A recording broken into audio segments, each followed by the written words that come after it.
Y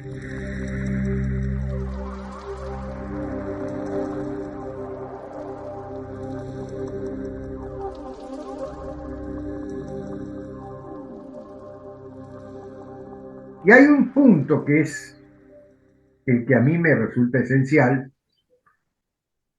que siempre tiene que existir un abrazo en el vínculo.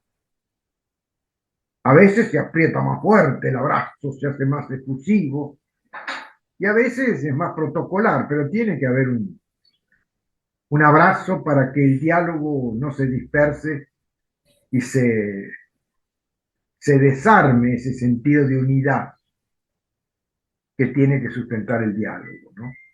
Las dos partes son, bien dicho, partes, ¿no? Es redundante la expresión, pero es real, o sea, la unidad es formada por dos partes, es bipolar. Y nuestra unidad como persona tiene dos partes. La que está de la epidermis para adentro, que es la que sentimos, evaluamos, procesamos a través de nuestros cinco sentidos, y la otra mitad que son los complementos, a los que estamos vinculados, y esa es, digamos,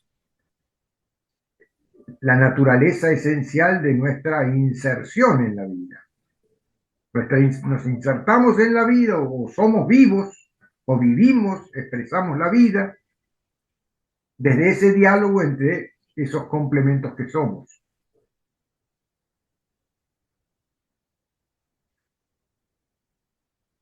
Es importante comprendernos como unidad. Claro que nosotros tenemos una percepción muy limitada de esa unidad que se reduce más que nada a ese pequeño mundo que experimentamos, ¿no? El mundo de nuestros afectos, el mundo cercano, que es el que vivimos día a día. Bueno, esa unidad la podemos mensurar. Bueno, ahí es donde tenemos que hacernos preguntas sobre cómo anda ese abrazo, ¿no?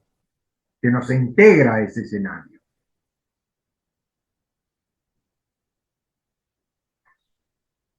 En gran síntesis y una síntesis superlativa, decimos ese abrazo es el amor. Pero no la pelotudez poética, bueno, ya te habrás cansado de escuchar esa expresión de mí, pero yo le doy un profundo sentido a esa expresión pelotudez poética, ¿no? Porque se ha degradado ese principio del amor a través de una poesía absolutamente irresponsable, que pinta pajaritos de colores, hace cantos de sirenas, espuma absolutamente superficial. El amor es ese abrazo profundo, invisible, que hace que las partes procesen y sustenten a través del tiempo ese intercambio que se da de forma natural entre complementos.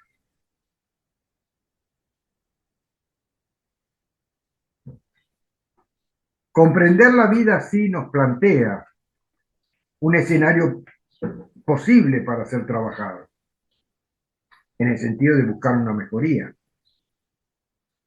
pero no una mejoría egoísta o egocéntrica, sino buscar mejorar el abrazo, no el yo. El yo es lo que, digamos, experimento a través de mis cinco sentidos, pero es la mitad. La otra mitad es lo que experimentan mis complementos, que son parte mía también.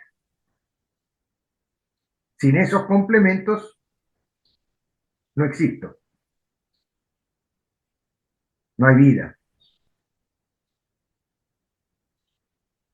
Hablamos de mejorar la vida individual de cada uno.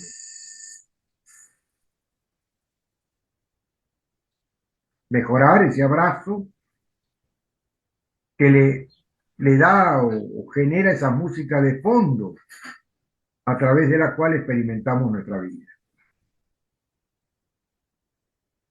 No todas las músicas nos agradan. Tenemos nuestras preferencias. Y cuando escuchamos una música que es eh, perjudicial a la sensibilidad de nuestro oído, entonces nos sentimos mal, sentimos rechazo por esa experiencia, la rechazamos, ¿no? Bueno, todo eso son percepciones para las que estamos capacitados en cuanto a su medición. Podemos medirlas, sentirlas y evaluarlas. En la charla anterior decíamos que en los complementos está nuestra medicina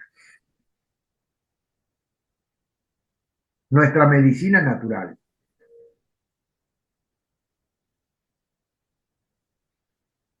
Y hacíamos referencia al instante del nacimiento,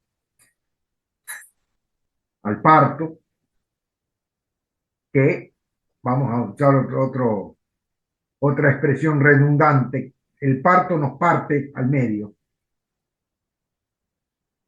Esa vivencia de 9 meses dentro del vientre materno era una vivencia de unidad, donde vivíamos ese diálogo entre complementos, entre el óvulo y el espermatozoide inicial y todas sus mutaciones que se fueron dando en 9 meses. Ese diálogo entre el óvulo y el espermatozoide, entre el padre y la madre, continuó hasta dar la forma acabada de lo que nace a través del parto, de nuestra presencia en el mundo. Bueno, mientras estuvimos en el vientre materno, ese diálogo entre el óvulo y el espermatozoide era una unidad, no había externo, externo, todo éramos nosotros. Al nacer, pumba, se da esa división donde la madre se nos va, la luna, el óvulo, la fuerza uterina, el útero, nos queda del lado de afuera, más allá de la epidermis, con todos sus nutrientes. La madre naturaleza queda del lado de afuera y ahí están todos los remedios, todos los nutrientes que precisamos para sustentar nuestra vida individual. Y esos nutrientes esos remedios deben ser digeridos. Dijimos en su momento que esos remedios no vienen puros, la naturaleza no los entrega puros, los entrega contaminados por la esencia de cada karma. Nos compete como individuos separar la paja del trigo a través de una digestión a la hora de asimilarlo a los complementos. Ahí es donde está el secreto de la alquimia. Ahí es donde podemos transformar el plomo en oro. El plomo es un poco el alimento contaminado que nos da nuestro estado kármico. Vivimos el mundo según nuestra complejidad psicológica, que es nuestro karma. Entonces, para algunos, el mundo es color de rosa, para otros es un infierno. Y entre esos dos extremos hay todo un espectro, y en algún punto de ese espectro cada uno de nosotros está. Bueno, eso se debe al estado kármico de cada uno, cómo es el karma de cada uno. Pero también es un poco el filtro de la percepción que tenemos del mundo. Lo percibimos a través de nuestro karma, a través de la contaminación que tenemos. Y así es como ingerimos lo que la madre naturaleza nos ofrece, lo que el escenario que nos contiene nos ofrece. Lo ingerimos con su eh, karma, o sea, impuros. Esos nutrientes, esos alimentos, los absorbemos impuros, esos remedios.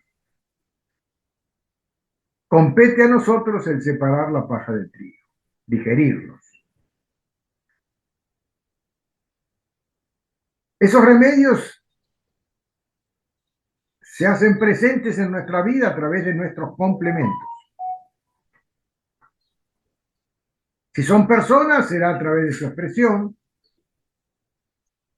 Si son lugares, será a través de la percepción visual, auditiva, etcétera, etcétera, del lugar, con lo que detona en nosotros. En fin, cualquier percepción por cualquiera de los cinco sentidos la vamos a percibir siempre a través del filtro de nuestro karma.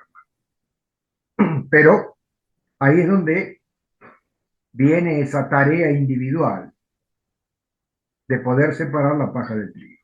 O sea, separar, empezar a separar lo que sirve de lo que no sirve, lo que nos mejora de lo que nos empeora.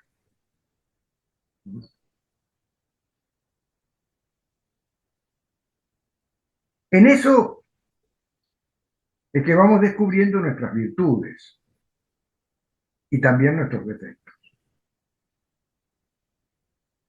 Y esa percepción más clara nos permite descartar aquello que es defectuoso y poder quedarnos con aquello que es más virtuoso, con lo cual estaremos suministrándole a nuestra identidad, a nuestra individualidad, alimentos de buena calidad, remedios potentes para mantenernos sanos en todos los niveles.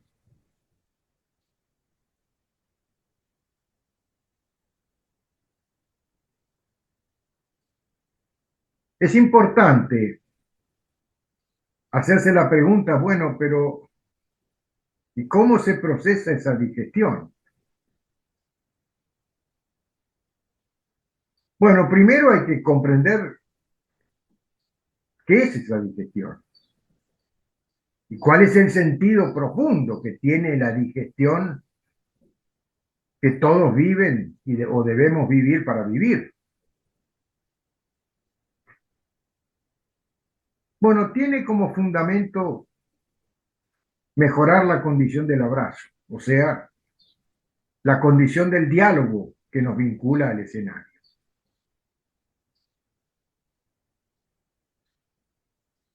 Ahora, eso, si nosotros no comprendemos que ese abrazo lo que une son mutuas necesidades, si no comprendemos que ese abrazo busca juntar mutuas necesidades entre complementos, si no comprendemos eso, entonces ese abrazo tiende a ser inexistente y a ser reemplazado por una competición, por una lucha que nada construye. Por el contrario, va disolviendo esa idea de unidad o esa experiencia de unidad y nos va atomizando en la pluralidad del mundo. Nos vamos cada vez transformando en uno más de esos 8.000 millones de habitantes del planeta, y eso es casi ponernos al borde de la inexistencia. Es la pérdida casi absoluta de la identidad. Hablo de un extremo, pero hay otras disoluciones en lo colectivo más pequeñas que están cerca de casa. Me refiero a esas identificaciones que tenemos con filosofías, con diversas corrientes, desde las deportivas hasta políticas o históricas o filosóficas o religiosas. Todas conforman un pequeño escenario particular múltiples, pero unidos desde el ego por la fuerza de la entropía, o sea, la igualación por lo más bajo.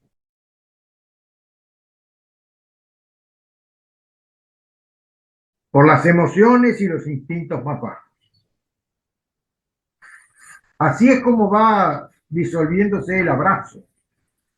Así es como se va disolviendo el amor, que es lo único que construye.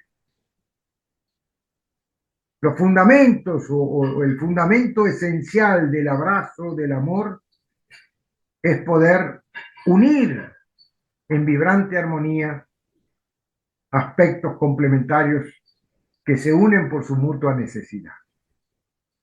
Cuando yo descubro que en mi complemento hay algo que necesito y al mismo tiempo el otro descubre que hay en mí algo que él necesita. Más allá de las discrepancias, más allá de las grandes diferencias que pueden existir entre dos seres humanos, siempre hay algún aspecto que me es necesario. Si no, sería indiferente.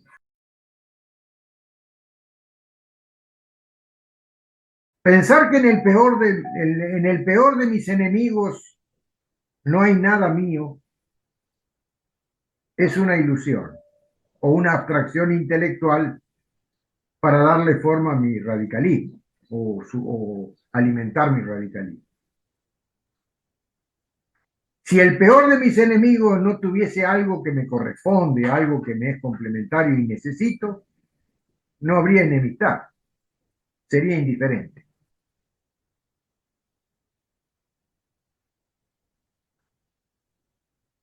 Y estos son aspectos que, si bien comprendidos,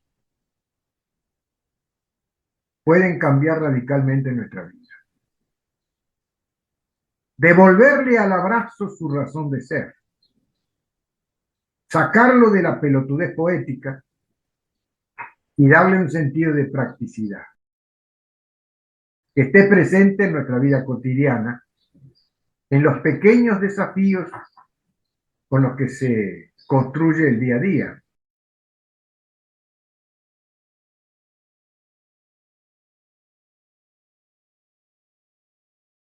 Aprender a digerir las diferencias, porque las diferencias, cuando son sentidas como diferencias, es una señal clara de que hay algo dentro de la otra parte que tengo que traer.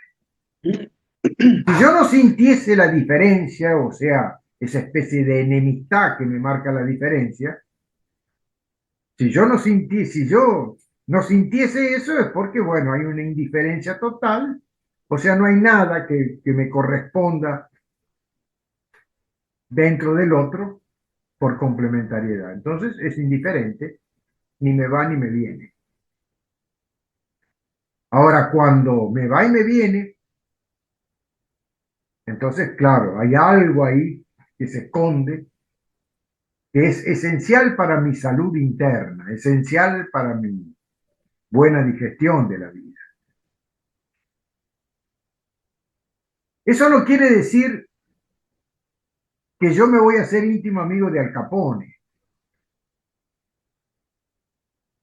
Seguirá siendo Al Capone para mí, con la distancia que eso implica de mi persona, pero el contacto circunstancial que me vinculó, por alguna razón fue, y ahí hay algo que sí yo tengo que extraer para mí, que la vida me dice, no, pero esto te hace falta a vos. Claro, 99,99% del resto no. Eso, disparale porque te hace mal. Pero ese poquito no te hace bien. Lo precisas.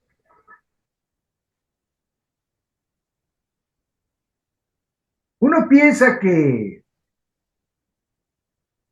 apostar al abrazo implica que vas a igualarte en pensamientos, en sentimientos. No, no. Cada uno tiene que mantener su identidad. Y ahí está lo esencial. Ahí está lo que hace todo lo demás diferente. Todas las interpretaciones que se le pueda dar a esto que estoy diciendo, si no apuntan exactamente a eso, que no es que yo me tengo que igualar en pensamiento y sentimiento al otro, yo seguiré manteniendo mi identidad, mi, mis convicciones, si lo querés, pero respetando la convicción del otro, que es diferente, hay algo ahí, opa, esto viene a mejorar la mía, lo necesito eso. Cuando consigo instalar esa postura ante la vida, o sea, ante el propio diálogo ante la vida, ahí es donde me transformo en perfectivo. Mientras eso no está presente, la posibilidad de perfeccionarme se hace más difícil. Lo más probable es que me estanque. Y sabemos que cuando el agua se estanca, se pudre. Hay dos fuerzas, dos principios o dos leyes básicas en la vida. Es la ley de la evolución y la ley de la involución. El impulso germinal, la promesa de ser de cada uno, es la propia ley de la evolución dentro de lo que nos hace perfectibles. Y eso dentro del círculo del abrazo.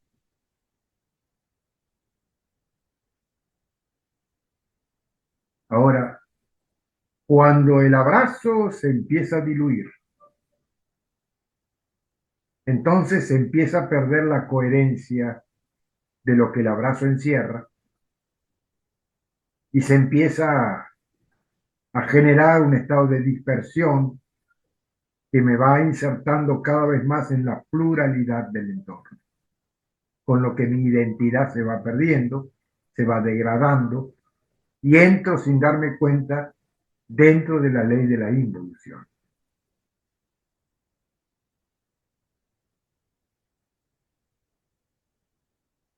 Hay que tomar mucho cuidado cuando se habla de evolución e involución, porque la tendencia es darle una interpretación intelectual, media, como que involución está lejos de nosotros, la involución. No, no, no. Esa palabra es para demonios. Esa ley sustenta la psicología de los demonios. No, no, no, no. Todos podemos subir, tenemos la escala de Jacob, ¿no? Así, en la Biblia aparece la escala de Jacob, esa escalera que va de la tierra al cielo, ¿no? Dice que Jacob tuvo un sueño, el profeta, donde vio esa escalera y por ella subían y bajaban los ángeles. Ahí tenés la ley de la evolución y de la involución. Habla la Biblia de los ángeles caídos, aquellos que habiendo llegado al estado de plenitud, al estado de virtud, se sintieron absorbidos por la densidad de los cinco sentidos y volvieron a bajar la escalera. Dice la Biblia que viendo los ángeles que las hijas de los hombres eran hermosas, bajaron del cielo con la intención de poseerlas. Esa es la forma como metafóricamente la Biblia nos define cómo funciona la ley de la involución, a través de los cinco sentidos, ¿no? O sea, el deseo de la pose, de poseer, eso nos ata a la necesidad de la carne y nos aleja de las necesidades del espíritu.